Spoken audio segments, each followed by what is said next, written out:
दोस्तों, किस श्राप के कारण इंसान को कुत्ते का जन्म मिलता है और वो कौन से कार्य हैं जो हम इंसानों को अपने जीवन में नहीं करने चाहिए, जिनकी वजह से हमें नर्क में जाना पड़ता है और फिर हमें कुत्ते का जन्म मिलता है।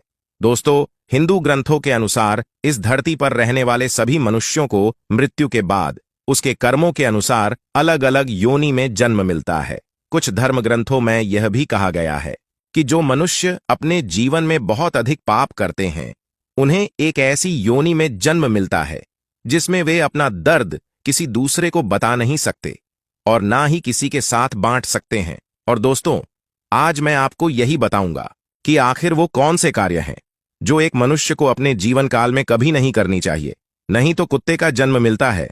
दोस्तों, एक बार देवी सरस्वती ब्रह्मदेव से मिलने जाती हैं और ब्रह्मदेव से पूछती हैं, हे प्रभु, जब मैं आपसे मिलने आ रही थी तो मैंने देखा कि पृथ्वी लोक पर एक कुत्ता अपना कष्ट भरा जीवन जी रहा था और वो जहां भी जाता लोग उसे डंडे से मारते हैं और उसको अपना भोजन पाने के लिए इधर उधर भटकना पड़ता है। हे प्रभु, इसे देखकर मेरे मन में एक प्रश्न उठ रहा है। मैं चाहती हूं कि आप मेरे प्रश्न का उत्तर दें। तो ब्रह्मदेव कहते हैं, हे देवी, तुम्हारे मन में जो भी प्रश्न है मुझे निश्चित होकर बताओ, मैं तुम्हारे प्रश्न का उत्तर अवश्य दूंगा। तो देवी सरस्वती कहती हैं, हे प्रभु, मेरा प्रश्न यह है कि किस पाप के कारण मनुष्य को कुत्ते का जन्म मिलता है।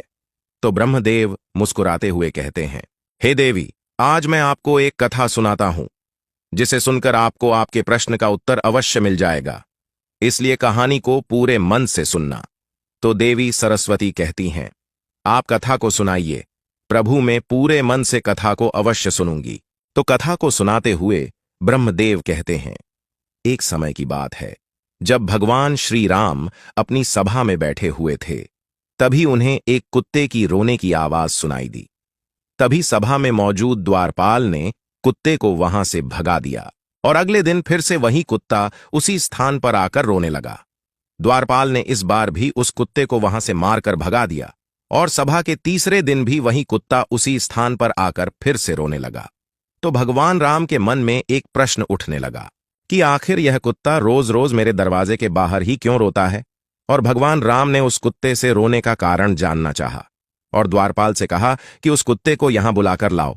तो उस कुत्ते को बुलाने के लिए द्वारपाल उसके पास गए और बोले, प्रभु श्री राम ने आपको अपने दरबार में बुलाया है।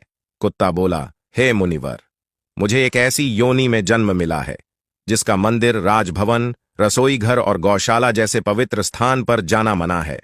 तुम जाकर प्रभु श्री राम से कह दो कि वे स्वयं मुझसे मिलने के लिए यहां पर आ जाएं। और फिर द्वारपाल ने कुत्ते की सारी बातें भगवान श्री राम से जाकर बताईं। ऐसा सुनकर भगवान श्री राम स्वयं उस कुत्ते के पास गए और उससे कहा कि तुम रोज मेरे दरबार के बाहर आकर क्यों रोते हो। तो कुत्ते ने भगवान श्री राम से कहा, हे प्रभु, मैंने कोई अपराध नहीं किया है, फिर भी एक सन्यासी ने मुझे पत्थर से मारा है। इसके कारण मेरा पैर टूट गया है और अब मुझे बहुत पीड़ा हो रही है और इसी कारण मैं रोज आपके दरबार में आकर रोता हूं। उस कुत्ते की पीड़ा को देख प्रभु श्री राम को बहुत दुख हुआ और उन्होंने उस सन्यासी को अपने दरबार में बुलाया और उससे कहा, क्या यह सत्य है कि तुमने इस कुत्ते को पत्थर मारा है जिससे उसका पैर टूट गया? और इसने क्या अपराध किया था जिसके कारण तुमने इस बेजुबान कुत्ते का पैर तोड़ दिया? तब वो सन्यासी कहता है, हे प्रभु, मैं भिक्षा मांगने के लिए रास्ते से जा रहा था, तभी इस कुत्ते ने मेरी भिक्षा का अन्न छू लिया था और इसी वजह से मुझे इस पर क्रोध आ गया और मैंने पत्थर उठाकर इसको जोर से मार दिया, इसके कारण इसका पैर टूट गया। सन्यासी की यह बात सुनकर भगवान श्री राम ने कहा, क्या आपको पता है कि यह एक ज्ञान भिन्न पशु है? ये अपना पेट भरने के लिए ऐसा करते हैं और इनको इतनी अक्ल नहीं होती है कि ऐसा नहीं करना चाहिए। और यदि इस कुत्ते ने आपके अन्न को छू लिया था तो इसमें इसका कोई अपराध नहीं है और ऐसा करना तो इसकी स्वाभाविक प्रवृत्ति है और इतनी सी बात के लिए आप इस कुत्ते को इतनी बड़ी सजा नहीं दे सकते। अपराध इसने नहीं, अपराध तो आपने किया है जो एक सन्यासी होकर इस कुत्ते का पैर तोड़ दिया, इसलिए आप ही इसके अपराधी हैं। और भगवान श्री राम उस कुत्ते से कहते हैं कि यह सन्यासी तुम्हारा अपराधी है, तुम जो चाहे वो सजा इसको दे सकते हो। तो प्रभु श्री राम की यह बात सुनकर उस कुत्ते ने कहा, हे प्रभु, इस सन्यासी को इसी महल में राजा बना दिया जाए। तो श्री राम ने उस कुत्ते की बात को स्वीकार कर लिया और उस सन्यासी को सुंदर वस्त्र पहनाकर एक पालकी में बिठा दिया और उस सन्यासी को एक महल में ले गए। वहां उसको राजा बना दिया। और यह सब देखकर वो सन्यासी बहुत खुश हुआ और सोचने लगा कि सच में इस कुत्ते में अक्ल नहीं है, क्योंकि मैंने इसकी टांग तोड़ दी, पर उसने मुझे सजा देने के बजाय महल का राजा बना दिया। और यह सब कुछ देखकर लोग बहुत आश्चर्यचकित रह गए। और लोगों ने प्रभु श्री राम से पूछा कि हे प्रभु, इस कुत्ते ने इस सन्यासी को सजा देने की बजाय महल का राजा क्यों बना दिया, जबकि उस सन्यासी ने तो कुत्ते का पैर तोड़ दिया था।